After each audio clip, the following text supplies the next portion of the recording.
Hey everybody, it's me Tracy, and I am coming on to talk a little bit about my journey so far in my Pilates teacher's training.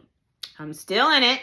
I'm on the down slope of my teacher's training because we finished up our last intensive weekend a couple of weeks ago.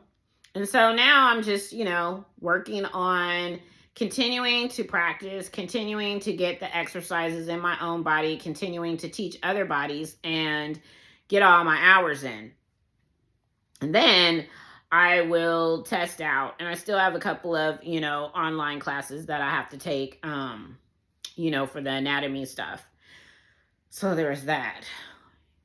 I'm so kind of worried, y'all, about my test out because I kind of feel like I have a little bit of PTSD from my experience in getting my master's and having to do my exams for my master's. That was, oh my God. And I'm kind of thinking, is it going to look the same way? Am I going to have the same struggles? Are they going to be tripping? Are they going to not want me to get my degree? Just that whole thing. So that is, trying to not have those thoughts has been kind of difficult.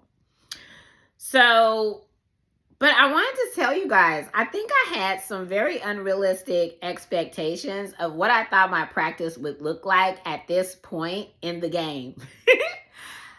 When I first started my teacher's training, although I was overwhelmed, I would never forget that first intensive weekend. Oh my God. I thought maybe I made a mistake. Did I get into the right thing? Am I doing the right thing? I had all those kind of thoughts. But I did think that my practice was going to look way different. I thought that I would be a lot more advanced in some of the moves. And so where I actually am, although I'm not where I was when I started, I am still not where I thought I would be. So I still struggle with a lot of the exercises. And I feel like the precision, not perfection, but the precision of the exercise is actually not going to come until after I am done with this teacher's training. So I have to give myself grace for where I am right now in my practice, because just because it looks like this right now doesn't mean that it will look like this 5 years from now, a year from now, or 10 years from now. Yeah, the key is consistency and practice, right? The other thing I feel like I'm rushing too, because this program is intense. And like I mentioned, I'm supposed to be done. I was supposed to be done in April, but I actually had to push out my test out because there was just no way it was going to happen without me killing myself. And I ain't trying to do that. Hello? Getting all these hours, because the program is like over 500 and something hours that you have to get. There's no way to get that in 6 months, not if you're working full time. So, and I'm basically at that studio like every single day, but there's only so many hours in the week and so many hours that studio is open. So yeah, and I work full time. So it just wasn't realistic for me to be done in 6 months as the program actually stated. So I had to extend it out, which meant, it's going to cost more money, but I digress. So there's that. So I'm trying to just give myself grace for where I am right now in my practice and not compare myself to what I see in these Pilates internet streets. Because actually no one is actually posting how they started in the exercise. They post the exercise after they're at that precision part of the exercise, and they're now just working on their precision. So of course it looks nice, right? They didn't post like the beginning of the struggle of the exercise. So yeah, there's that. So it's easy to kind of compare yourself, but then you have to think about what are you comparing yourself to, because a lot of that stuff's unrealistic, right? They didn't get like that overnight. So you have to remind yourself of that. So if you're in teacher's training, you know what? Give yourself a lot of grace, a lot of grace. And just be okay with where you are in your practice, because Pilates is not a race. It is just that, a practice. And with consistency and time and doing the exercises on a regular basis, you will eventually grow. Yeah. I'm not going to say, like some people will say, oh, well, you'll never be able to do that exercise.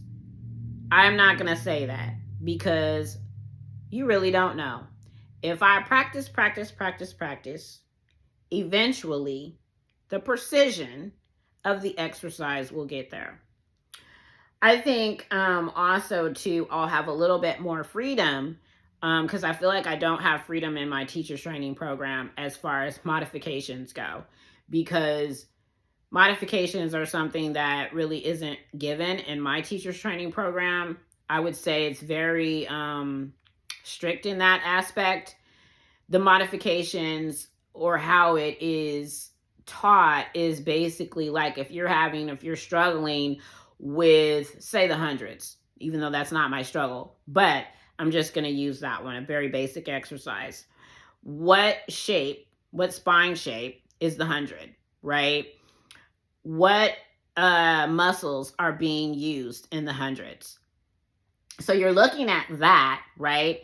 And then you're looking at the body in front of you and you're saying, okay, well, if they're struggling with this, where other places could we help them to really hone into their core, or really hone into the legs, or lifting the legs? Where else can we give them support?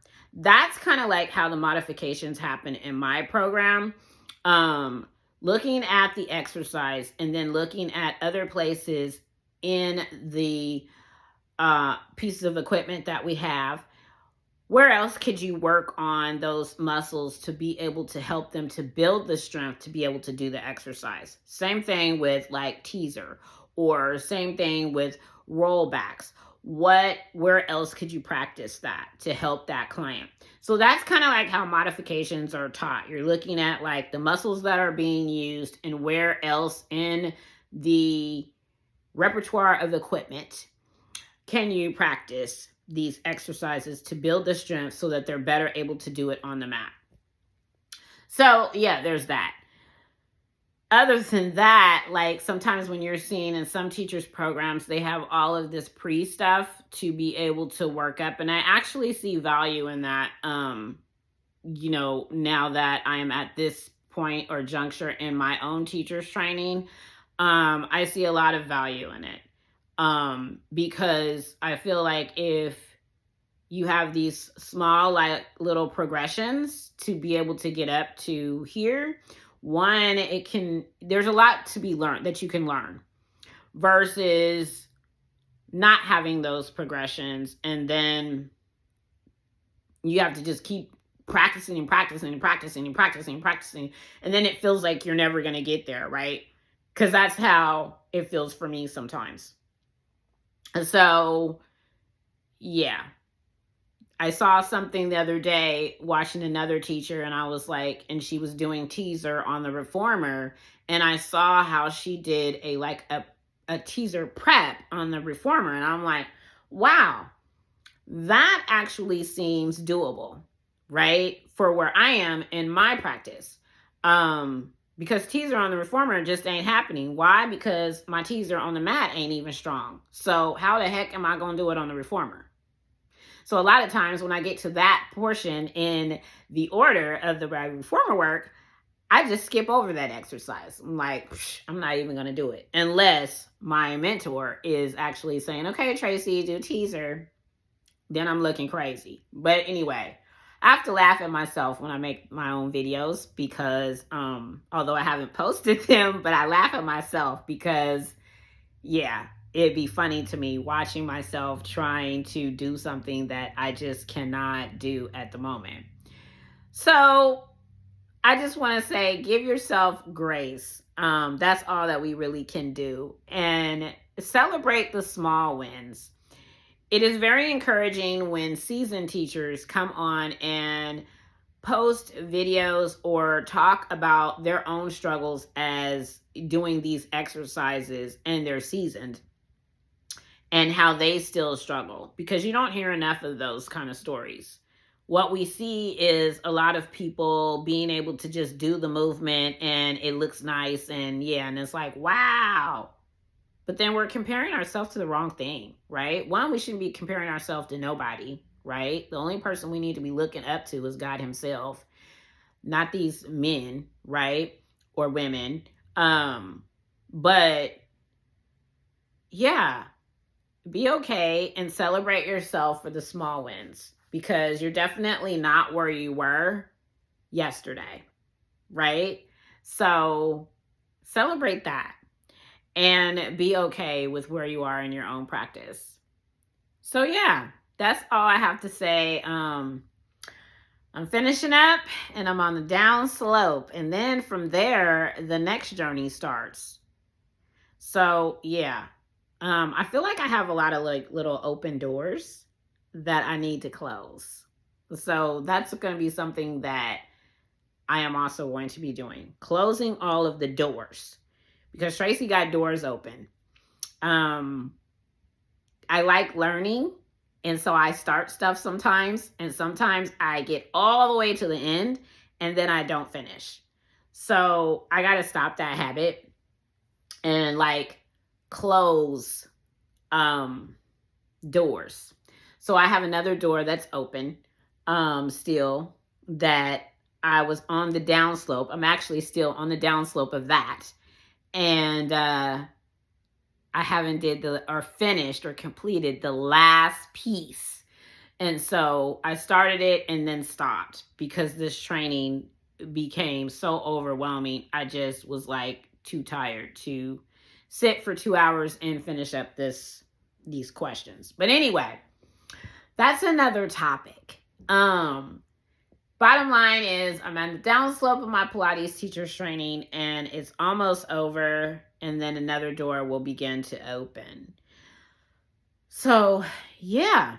Anyway, y'all, I hope you guys are having a fabulous day. It's just me and my cat. And I'm going to wash this hair. And yeah, we're going to see how we're going to do it today. Maybe it's going to be a wash and go. This is a twist out. But, all right, y'all. Deuces.